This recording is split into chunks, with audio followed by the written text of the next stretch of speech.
That's all right. I consume. Yes, there's a lot of other stuff I probably wouldn't have had time to look at it. This way, by writing it down, I'll make sure. Okay. Hello, everybody. Hope everybody can hear all right today and see okay and all that sort of stuff. Got the second test behind us, so we're ready to move on into some new chapters here as we go through the 4 functions of management. We're going to look at chapter 10 on human resource management today, and then we have chapter 11 on Thursday.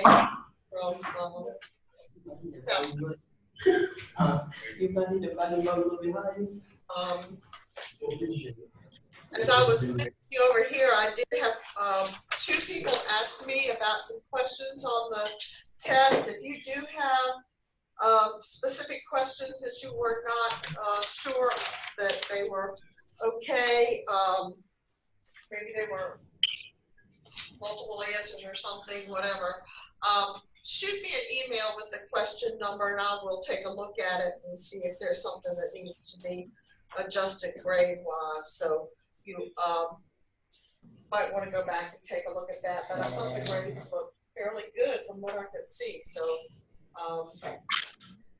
just send me an email so I'll remind myself to investigate those. I've already got question number 32 I need to take a look at. So if anybody has anything else, just let me know. We are moving right along. So I do have, let me share the screen here to my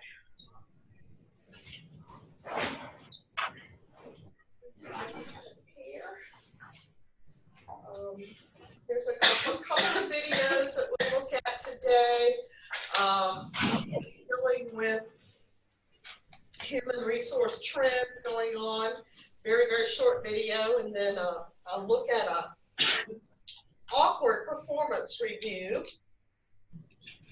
which you might want to keep in mind as you are doing the homework for this chapter. That chapter's homework for chapter 10 asks you to look at some good things and some wrong things that could go on in doing a performance appraisal. So we will be talking about performance appraisal specifically at the very end of the chapter, so you might want to pay attention with that. Make sure you're not getting performance appraisal confused with some of the other information like job appraisals, where you're looking at what the duties of the job are. So that homework assignment, 2 questions that need to be answered, is due Sunday at midnight.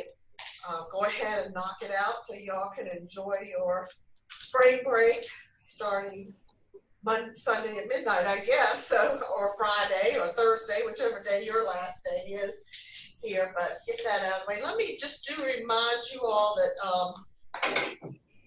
you need to double space using the 12-point font on your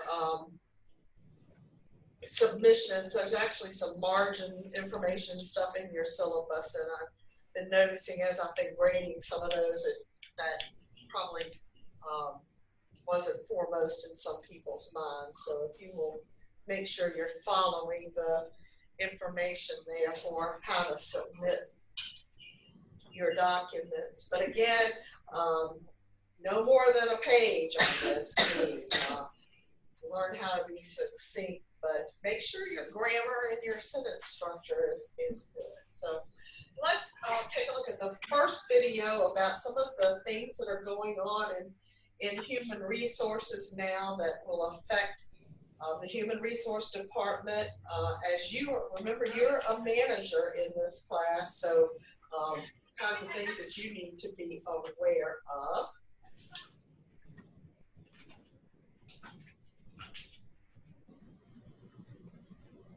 The U.S. workforce has always evolved, but today, those changes seem to be happening at a breakneck pace, with no function unaffected.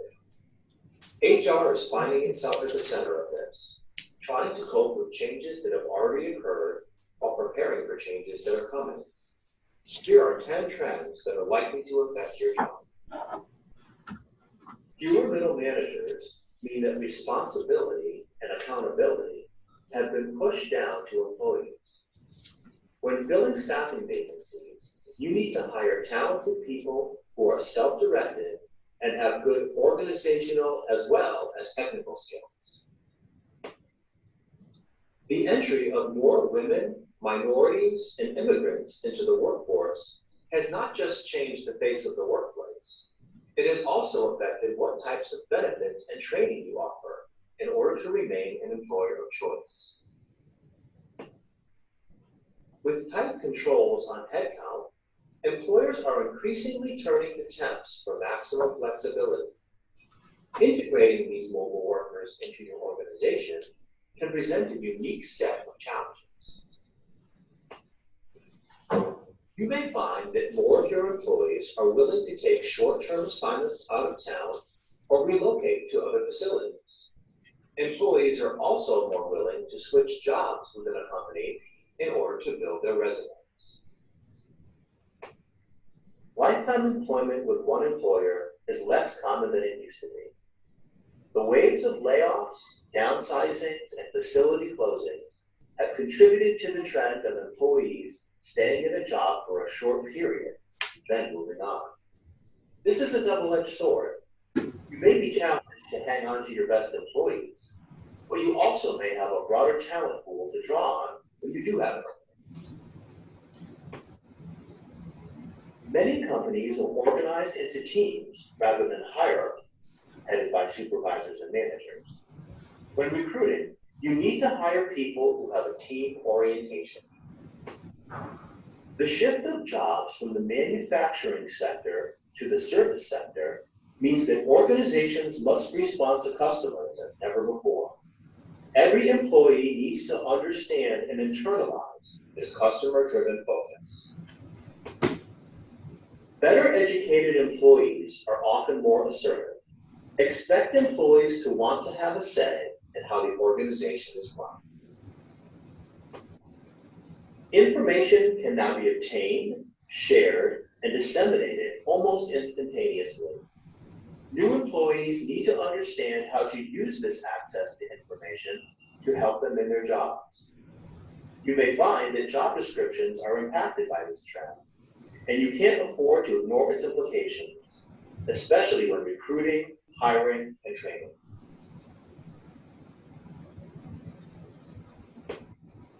The trend towards smaller companies has also accelerated the trend to solo HR practitioners. The solo HR practitioner is unique in that he or she is probably charged with the overall responsibilities for a firm with between 50 and 150 employees.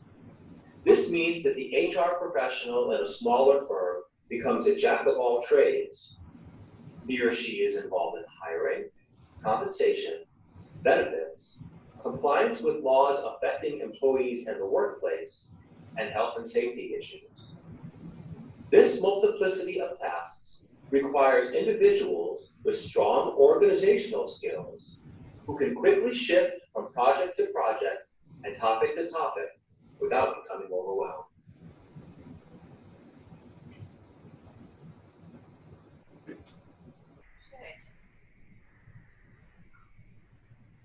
Back here. That film just goes to show you that the business world is not stagnant. It's constantly evolving for new employees who have lots of different backgrounds than what we've seen in the past. So even though you may take this class now, 10 years from now, you may find yourself in a management position in a company that may look different than what you learned in school. So just be very careful to keep yourself up to date with what's going on in the workplace. I know when I was growing up, my father went to work for one company. He stayed with that company his entire life. He never switched jobs, ever. That was just something you did not do, okay? Usually stayed with the same company you started out with forever. And I can remember the first time I switched jobs, he thought that was appalling. Just, horrible thing to do. But our workforce today is pretty quick to switch jobs. If they're not satisfied with whatever position they're in, with their compensation, with their ability to move up, benefits, all kinds of things, they will leave and move on somewhere else very quickly. So we have to be more selective in who gets hired and pay more attention to meeting the employee's needs along the way as well. So that's all going to fall onto the human resources department to help a firm to flourish in the future. Not to mention the fact that we've seen already that we've turned away from a manufacturing type industries to more service-oriented industries, which are all information technology driven and so on. So really have to look for different backgrounds in people than you have in the past. All right, let's see if I can get the PowerPoint up. As usual, I typically have problems with that, so we will see what kind of problems I'm going to have today. All right, I'll see it. I'll see it. How about everybody? Are y'all seeing that PowerPoint? Yes. Yes. Good. Okay. Well, I'm going to just advance slide by slide here to see if it'll move along with us rather than putting it up on the slideshow, because that seems to be where I lose it. So I'm going to go from the first slide to the second one like this so we can look at it on the big screen up here. All right, so we're going to look in this chapter at how overall human resources are provided to organization, and look at the relationship among hiring people, open positions, human resources, the sources where you can get people from, and even the law that's involved with that. We'll look at testing centers, assessment centers that may help you in your selection of employees. And then once they are hired, we'll look at how important the training process is. And then last concept is the one that you're going to want to focus in for that homework, and that is what a performance appraisal is and how you can do a good job conducting them. We'll finish up with looking at a performance appraisal scenario where a not so good job has been done.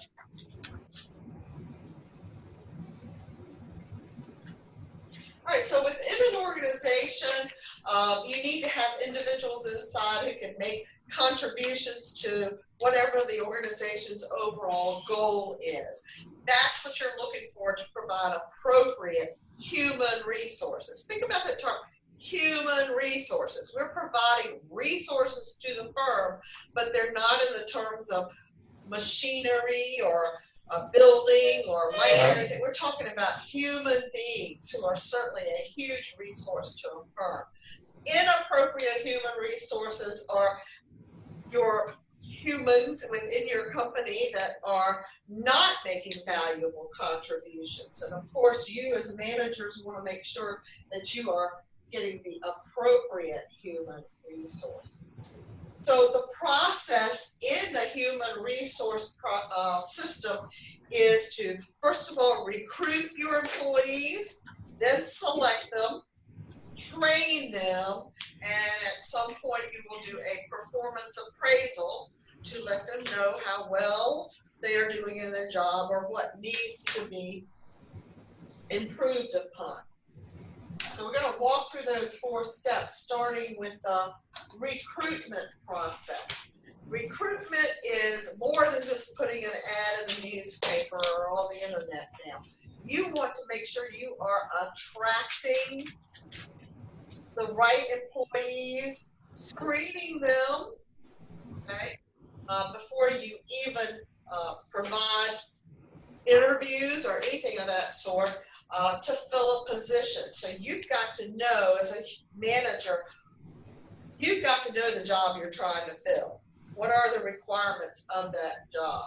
You've got to look at recruiting trends as well. I mentioned an ad in a newspaper. That is not the most prevalent way these days that people advertise their positions that are open. I would dare say that positions are more likely to be found through technology some way, either certain sites that are set up for lots and lots of jobs through recruiting organizations, or it could be like, for instance, here, this college is a part of the Commonwealth of Virginia, and you can go on the Commonwealth of Virginia's website and see a listing of all vacancies that are available there. So those are recruiting trends. You need to be able to identify where your resources are needed. Okay, just because somebody leaves an organization does not mean you automatically are going to fill that spot. Okay, you may be in a position to eliminate that spot. You may be in a position to take that spot and move it into a different department. You may have found out that there was too much work involved for one individual, and that spot needs to be divided into more than one position. So there's lots of things you need to look at besides just replacing a vacancy in a company. In knowing the job, you need to make sure that you understand the difference between a job analysis, a job description, and a job specification. They all sound very, very similar, but they are different things. A job analysis is when you go in and actually obtain the facts about a job. Okay, it's not referred to any one particular person. It is the job itself. You need to find out the facts about it. And then you actually sit down and write or update a job description, which is a statement that contains the title, the location, a summary of the job, the duties, what kind of special equipment or materials need to be used, what kind of supervision that position would have as far as who supervises them as well as who they may be supervising, what the working conditions are, and any hazards involved. So that writes down what that job analysis has actually provided for you. Then a job specification will tell you, again, it's a statement of what is exactly required in order to do that job. So what education, what experience, training, physical abilities, responsibilities, communication skills, emotional skills, sensory demands, and so on are needed for that particular job. Okay? You all, if you are working, there should be a job description available for whatever position you may be in. So if you have not seen your own job description, you should ask for it, because how can you do your job if you don't know what you're supposed to be doing? So job descriptions are extremely important.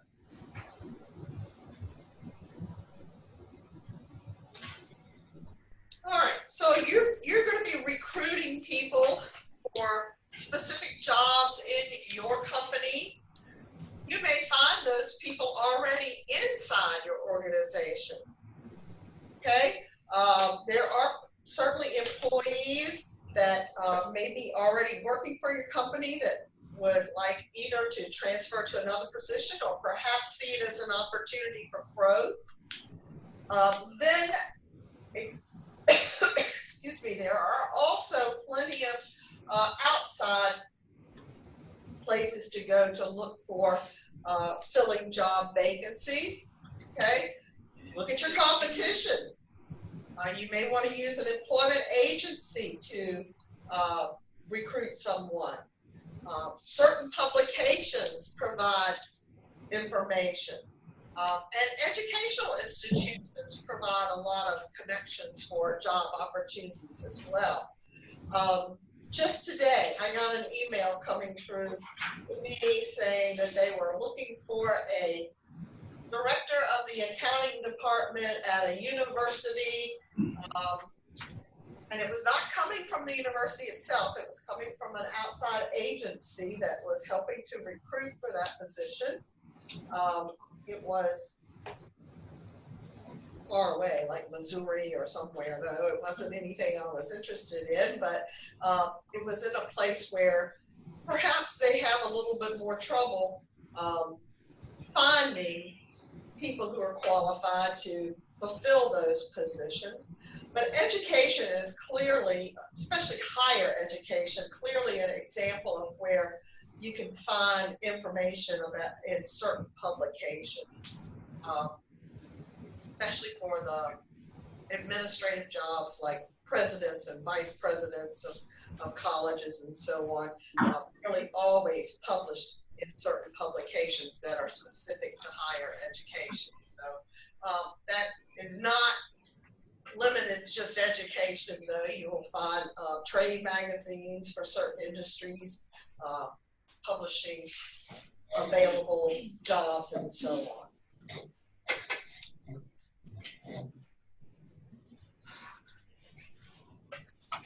All right, now this is what's an example of a management inventory card for a specific employee.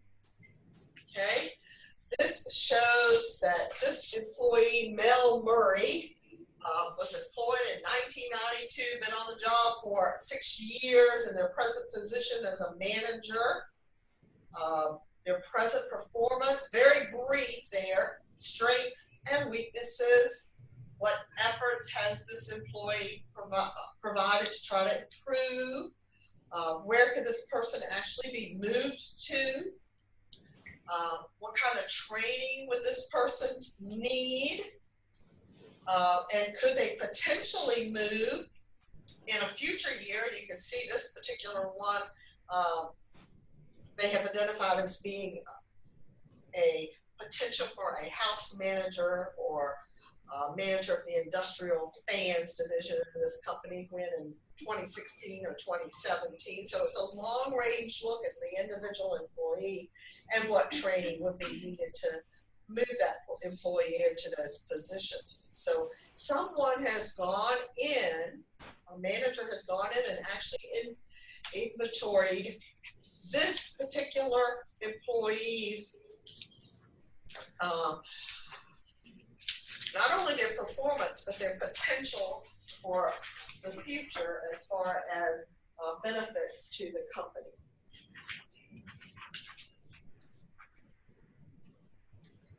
Here's an example of a potential, I need to go to the next slide, position replacement form. Okay, so notice that Mel Murray, the same person that they had on the previous form, who's presently a field sales manager. We're looking at replacement one for that position, Earl Renfrew. Okay, and it lists what that person's current salary is, their age, how long they've been employed in what position, what kind of training would be needed so that this person could replace Mel Murray. There's a second replacement, Bernard Story, listed there. So these are potentials for replacing Mel Murray. So again, a situation where human resources gone in and looked at individual employees to see where they could be in the future as well. This is a manpower replacement chart. Again, just another tool that might be used by human resources, showing how many people report to various folks on our organization chart. And with different little codes down here, you'll see that the present performance for individuals are being indicated. If it's outstanding, they've got this little gold square. If let's see, here's satisfactory for this one here. Anybody that needs it, yeah, this guy down here, the accounting manager, needs some improvement. Okay, but you also see other information available. This is a little circles, not the squares, but the circles show whether these people are ready to be promoted now, whether they need further training, or whether it's questionable whether they will be able to be promoted in the future at this point. So again, somebody's kind of keeping track of the abilities and future for the company based on the employees that are there. Now, part of the human resources management team's job is to deal with the legal aspect of human resources. And we have a number of acts listed there. The Civil Rights Act of 1964, clearly the most important of all of our labor acts that are on the books now, but we also have Pregnancy Discrimination Act, the Age Discrimination and Employment Act, Americans with Disabilities Act, and Affirmative Action. So all of those have addressed specific areas where legal action has taken place to make sure that our hiring, training, recruitment, and so on practices meet the law, fair, and do not discriminate. All right, so we're going to recruit our employees, and then we're going to select from our recruitment. Okay, so there's several stages in the selection process. Very rarely do you see an employee come in and just send in a resume and get hired right away. Usually there is a preliminary screening that takes place and a preliminary interview. Sometimes that's handled by phone. There may be testing done, such as intelligence test or aptitude test, personality test. There may be references, performance references where they've worked at other jobs. Then a diagnostic interview, which is much more in-depth. And followed up at the end, usually physical examinations and personal judgment are used. At any point along the way, a potential candidate for a position can be eliminated. You may determine that they are not, they do not have the adequate background educationally. Maybe their appearance is not up to standard. Maybe they do not have aptitude because they didn't do well on an aptitude test. Their personality might not blend with the company. Past performance records from other companies or within your own company could be off. They could be physically unfit for a job. So at any point, that person could be eliminated for the position. So you want to narrow down the field. That's what that last portion of this slide is saying, that you will eliminate until you find the best candidate to become the employee. Now, you did see there that testing can be involved in the selection process. Candidates can be given aptitude tests, achievement tests, vocational interest tests, and even personality tests to see if they fit in with the organization. Human resource departments may have assessment centers set up for that testing. things as simple as testing for certain technological skills and so on might be there. All right. Training is to develop the qualities in your employees to help them to be more productive. So that training takes place to increase your employee productivity. I find that many companies neglect the training side of things. They hire people that might very well be good fits for the position, put them in the job and fail to train them on how to do the job. So training should be a very strong focus of the human resource department. Got several different types of training here. This is training for hiring someone as a police officer within the Alabama Department of Public Safety. Okay, these people are trained in such a variety of things that you might think, yeah, that makes sense, like stress management. But then you might not realize that things like contingency planning or organizational goals are showing up as well as things that employees need to be trained in just to be a police officer. Media relations, wow, that's getting to be more and more important. Y'all saw the 10 years ago, they invaded our world. They took our freedom. Now we take it back. What is that? We can get back to the way that things used to be. Wow. Where did that come from? Just popped up here. Bottom right corner. Bottom right down here. Wow.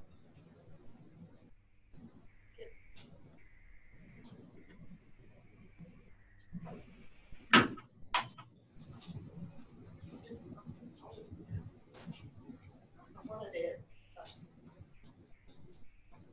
Anyway, do y'all see when that the dude that faked his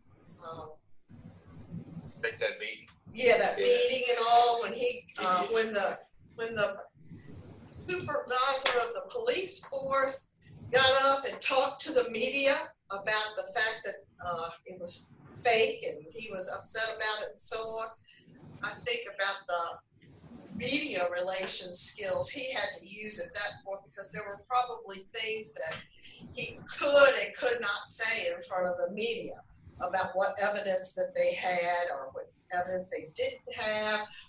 It was kind of a novel thing because he let his emotions really show about how angry he was about the faking of something like a noose around this person's neck. So I am sure, and I saw him on Good Morning America the next couple of days showing his reaction to what was going on. So that's media relations for sure. Something you might not think about too much when you're training as a police. So in the training process, you need to first of all figure out what kind of training your employee needs. Then design the program, administer it, and evaluate it. Now again, as part of your human resource department, you are going to be doing all of this, not necessarily the person's direct supervisor. Okay, the direct supervisor might be giving them on-the-job training, but your human resource department will be providing a lot of the other training that's out there. So the first step, determining the training needs. You need to get feedback from your employees. You know, what is it that you feel like you need to be trained on? What about your future needs?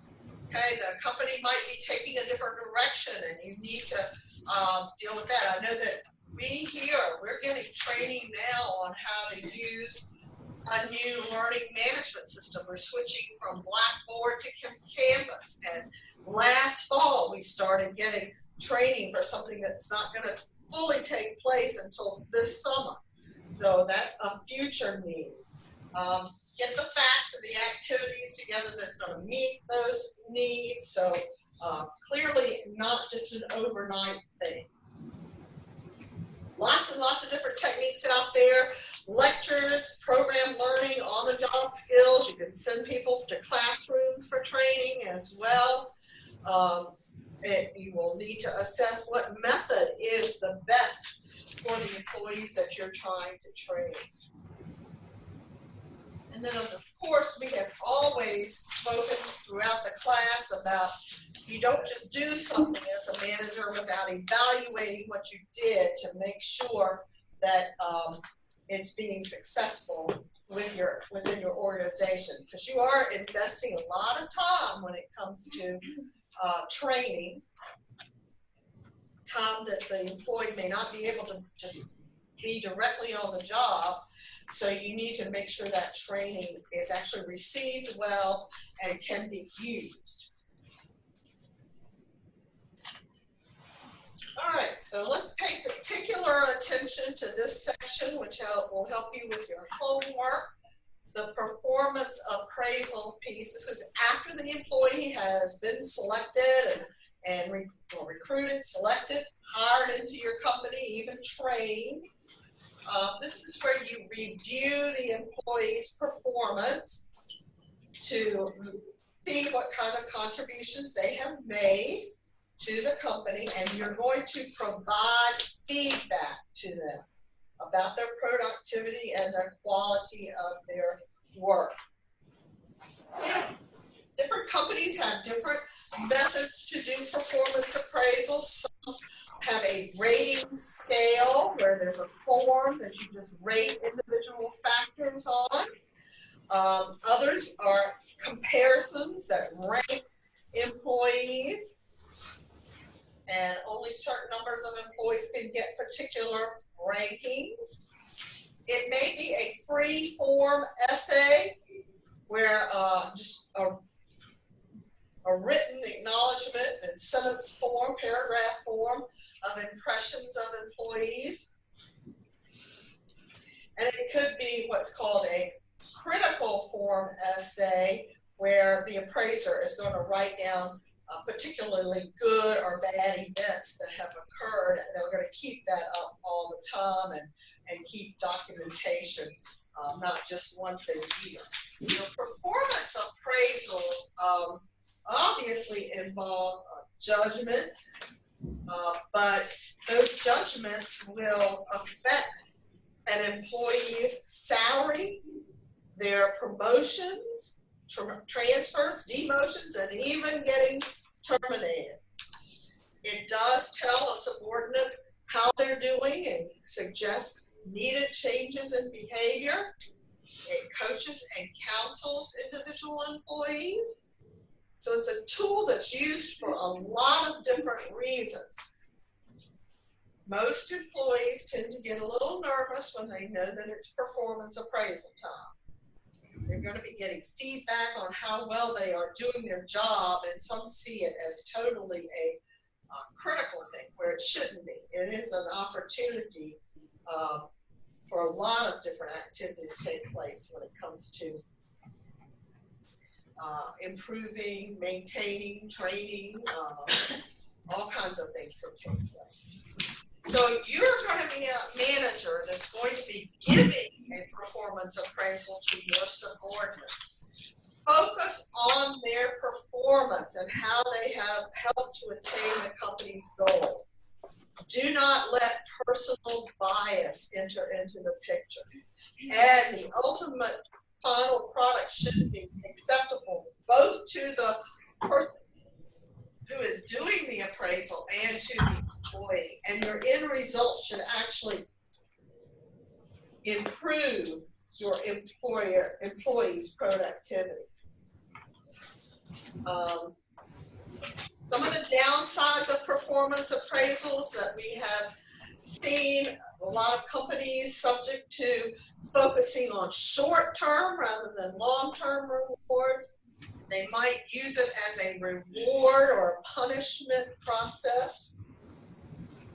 Lots of paperwork involved sometimes.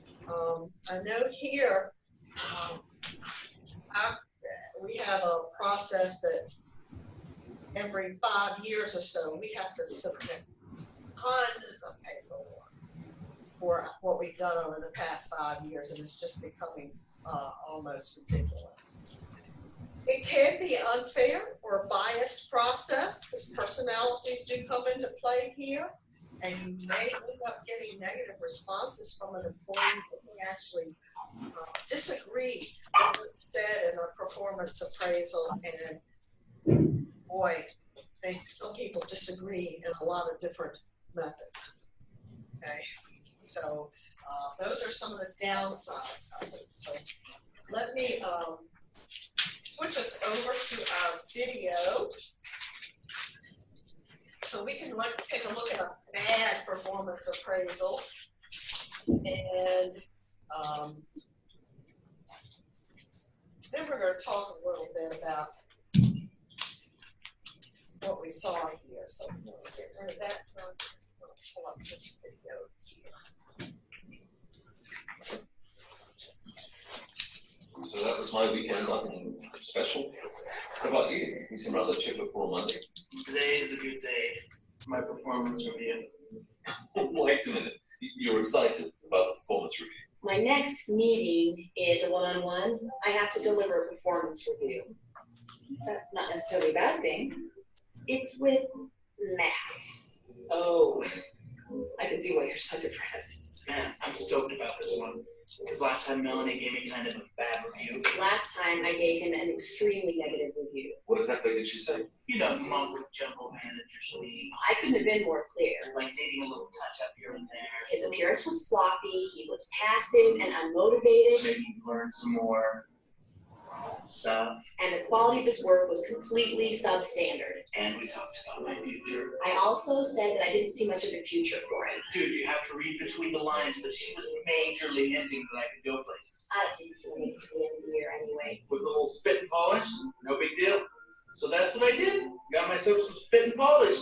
Buddy, you're looking at Mr. Improved. If anything, he's gotten worse. I don't know which is more objectionable, his social deficiencies or his technical incompetencies. I mean, I busted my ump this last year. I even took some night classes in the community college. I can see why you're so enthused about things. More than that. I think I'll finally get that promotion I deserve. And believe me, with a new baby on the way, I could use all the cash I could get. I'm putting that on probation, and that means no yearly bonus, but fortunately I hear his wife has a good job. Especially with my wife losing her job. Sorry to hear about that, mate. Tell you what, you give me a call after the review and we'll celebrate over lunch or something. Cheerio. Well, call me for lunch later. I have a feeling you're gonna need to take a break. Well, Matt, are you ready? You bet. Now, I'm jumping the gun a little bit here, I know. And maybe it's just nerves because my wife lost her job and all.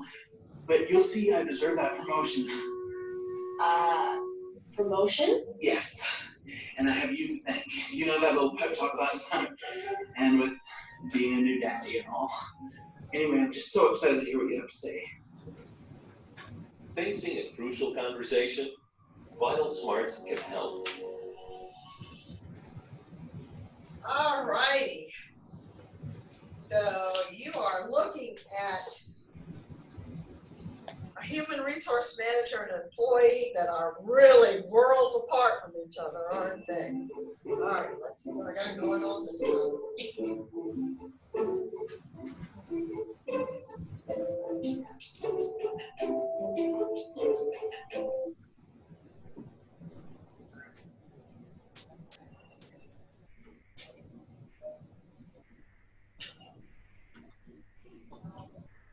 All right, now, there were some weaknesses on both sides, not just the human resource person's fault or just the employee's fault. What kinds of things did you see there?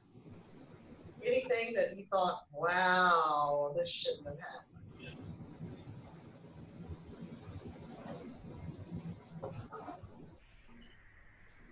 Well, let me ask you this. How often do you think the two of them got together and did this? Once a year. Is that what ought to be done? Absolutely not. What a surprise to both of them.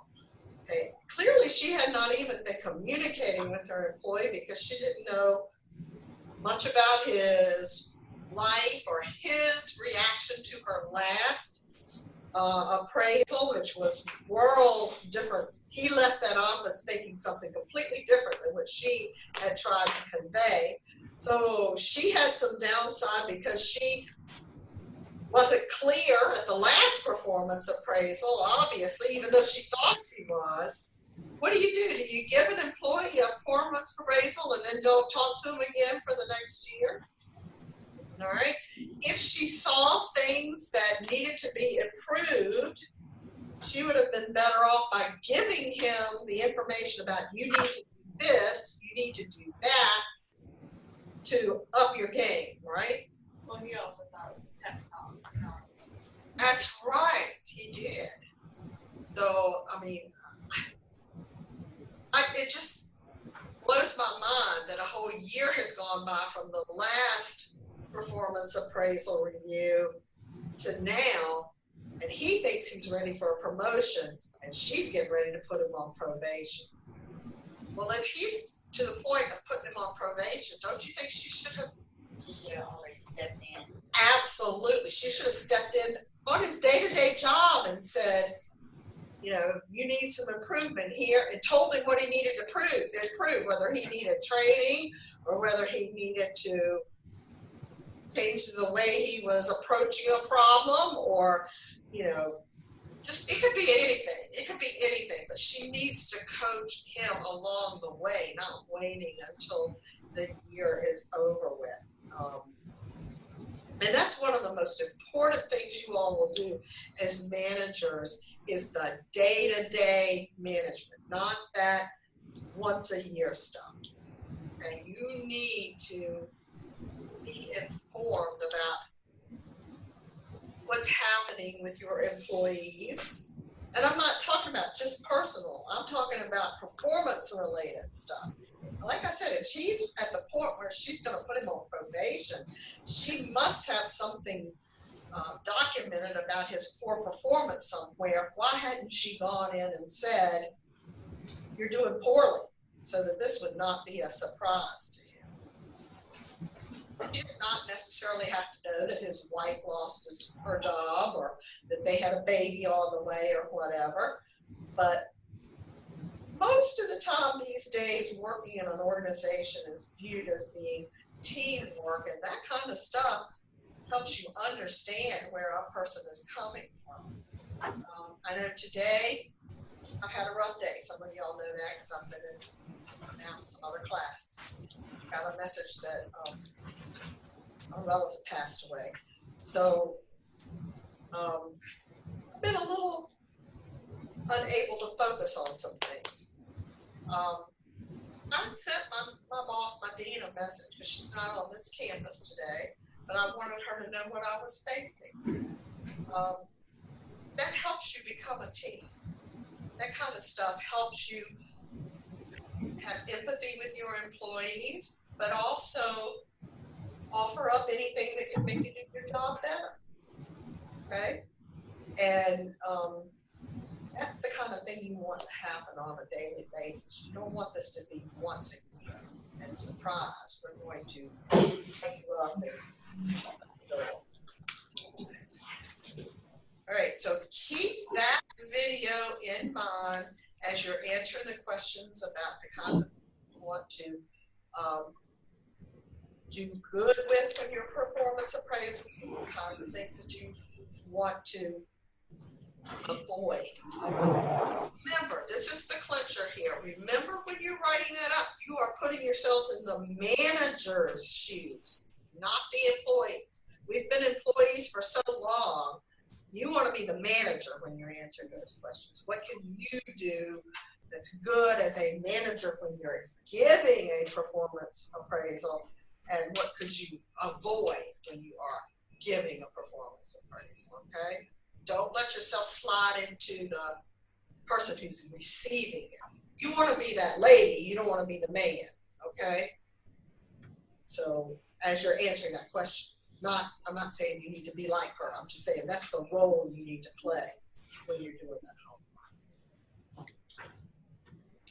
Anybody have any questions about anything? Okie dokie. I'll be done for peaceful on Thursday, so I will move on to the next chapter, and I will get this recording put up for you as well. And email me if you have any questions on the test that I need to go back and take a look at. So I will be glad to review those.